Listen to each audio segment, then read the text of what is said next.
Frogeye is coming along great. I've run out of bits now though, so I'm going to have to go and buy some more stuff.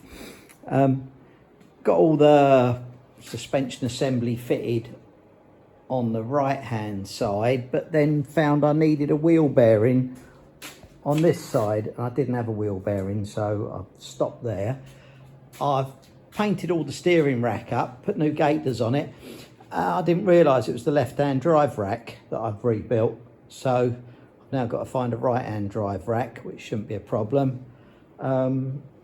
Rebuilt both front shock absorbers, took them all apart, cleaned them out, put some uprated oil in them. Now look at this. I can't get the original screw in there, so what I'm trying to do is tighten it down with that, and hopefully it will squash the rubber just enough that I can get the screw started when I take this thing out of there. I haven't done a metal bodied Frogeye for ages. They've all been aluminium or fiberglass or whatever.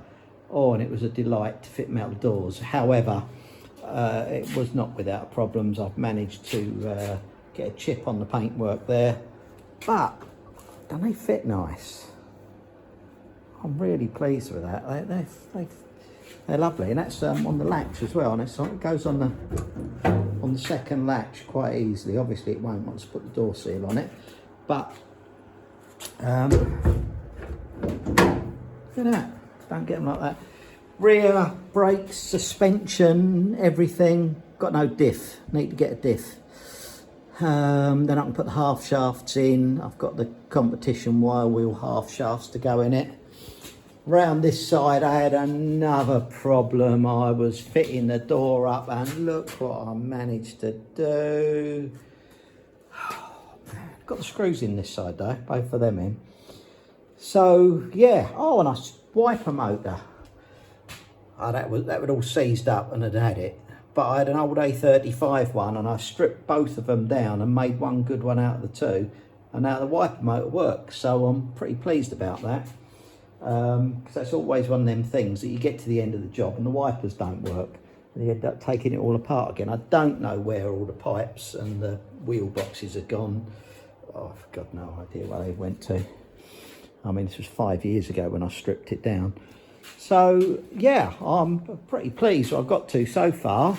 I've got to get all the I'm going to use the original type disc brake dual master cylinder, brake and clutch cylinder, rather than put the later type one in it, because it's just going to take it too far away from being a Frogeye putting that. Although I've got disc brakes on it, I know, but at least when you open the bonnet that's going to look right. My bonnet, the Ashley bonnet, is arriving with me on Wednesday this week, so I'll be able to crack on with that as well. Yeah, it's coming on nicely.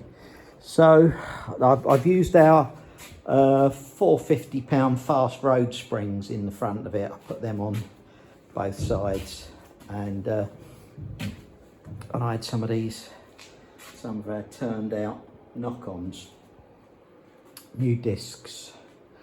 I haven't got an anti-roll bar for it yet. I think I'll probably go with 1116. It's got sort of racing springs on the back of it. They're Peter May lowered ones that we had on one of our race cars, which we changed to half elliptic, and I know they're good and the car will sit right with them on it. So I've had all them apart, cleaned them and painted them. So that's it for today with the Frog. Need to get a load more bits in before I go any further.